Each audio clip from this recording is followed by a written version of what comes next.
Hello everyone, I welcome you all to the Autonomous Academy. In this video, I am going to do the analysis of a question paper of Electronic Devices 2018.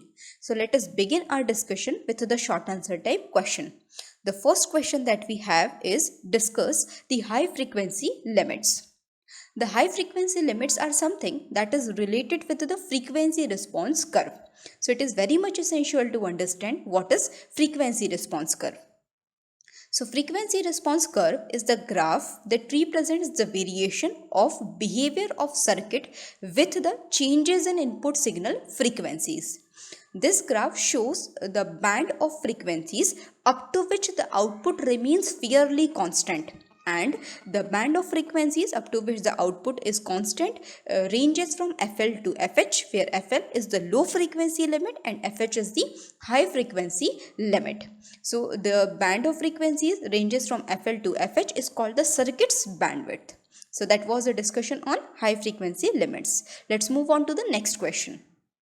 What are avalanche transit time devices? The devices that are capable to make the diode to exhibit the property of negative resistances are called avalanche transit time devices. That means avalanche transit time devices helps the diode to exhibit the property of negative resistances. So question arises, what are negative resistances? So actually the process of having a delay in between the voltage and current in avalanche or together with the transit time through the material is known as a negative resistance. So negative resistance is basically the process of delay in between the voltage and current through the material in avalanche or together with the time or together with the transit time. So this is the negative resistance. And the examples of avalanche transit time devices are IMPET diode, they are the TRAPET diode and the Barrett diode. So IMPET, TRAPET and Barrett diodes belongs to the category of avalanche transit time devices. The second question that we have is differentiate between optical and ferroelectric memories. So here we have asked optical and ferroelectric memory. So let us begin first with optical memory. Optical memory is any optical storage or any optical media in which the data is written and read by using a laser beam is known as an optical memory. The optical media or that we can have is CD or DVD and the Blu-ray disc. This will be belong to the optical memory. The next is ferroelectric memories.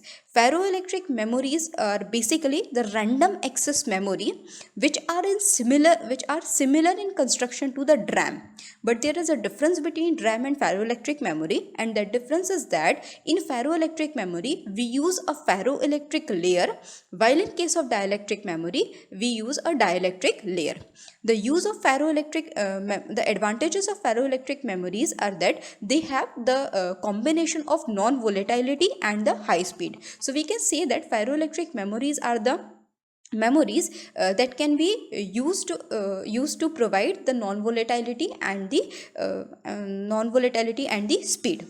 speed both. It has some advantages. It has low power usage, it has faster write performance, as well as large number of write and erase cycles. So this was a discussion on memories. So the next question that we have is draw and make truth table for NAND gate and give its one application. So from the name clears, NAND gate is a combination of digital logic and the NOT gate.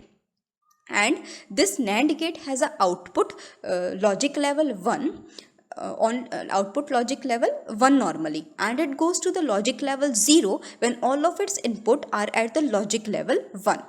In other words, we can say that AND gates is the reverse or complementary form of the AND gate. Now here we have asked the one application of NAND gate. So NAND gate can be generally used as a burglar alarm, and it can be used as a freezer warning buzzer.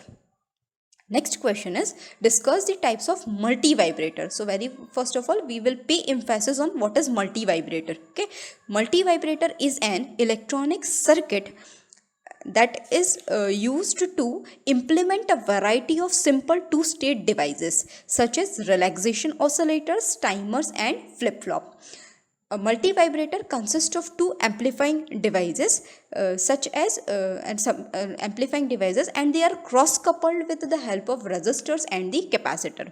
The particular device is named as multivibrator because this multivibrator has an output, and the output is rich in harmonics. So for this reason, the device that is having the output which is rich in harmonics, we will call it as a multivibrator. So there are three types of multivibrator exist. One is astable multivibrator, monostable multivibrator, and the last one is the bistable multivibrator. So let us understand one by one. So first is astable multivibrator. In this circuit, the state is in this the circuit is unstable in both the state. That means the circuit is not at all stable. The circuit is unstable, and the circuit switches from one state to another state. So we can say that the astable multivibrator functions just like a relaxation oscillators.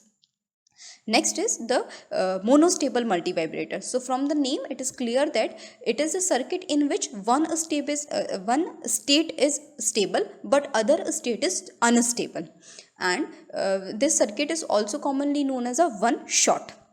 Last one is a bistable multivibrator. In these, the circuit is stable in both the state. It can flipped from one state to the other state by using an external trigger pulse. This circuit is also known as the flip-flop. So this was the discussion on multivibrator. Now last one is what are comparators? So comparators are the circuit that compares two voltages and outputs, that is the voltage 1, the voltage at the positive side, or the 0, the voltage at the negative side, to indicate which is larger. Generally, comparators are used to check whether an input has reached to its predetermined value or not. So this is the function of the comparator. Next is give some application of switching regulator. So and here the overview of the application of switching regulator is that it can be used for battery powered applications, for FGPA applications, for automotive application, and the last one is it can be used for the industrial application. Next is discuss the function of fixed regulators. So fixed three terminal linear regulators are used to regulate the voltages of plus 3.3 volt. Commonly, actually it can be used to generate the voltages of plus 3.3 volt or plus or minus 5 volt, 6 volt, 9 volts, 12 volts and 15 volts when the load is less than 1.5 ampere. The 78XX series ICs such as 7812, 7815 can regulate the voltages at that is having the positive value. That means it can regulate the positive voltages, while the 79XX series ICs such as 7912, 7915 can regulate the negative voltages.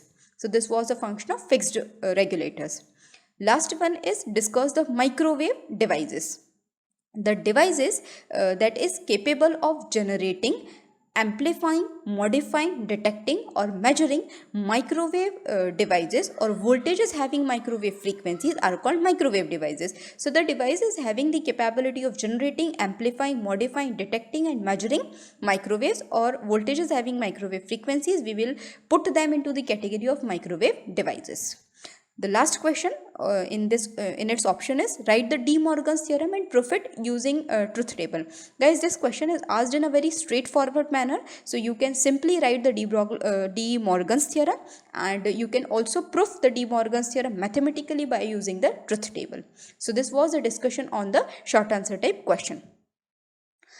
This is the list of the long answer type question, section B. All these questions are asked in a very straightforward manner. They are very simple questions and you can easily access the answers of this question from the reference books and the textbooks of the electronic devices. So you can take advantages of that electronic devices textbooks.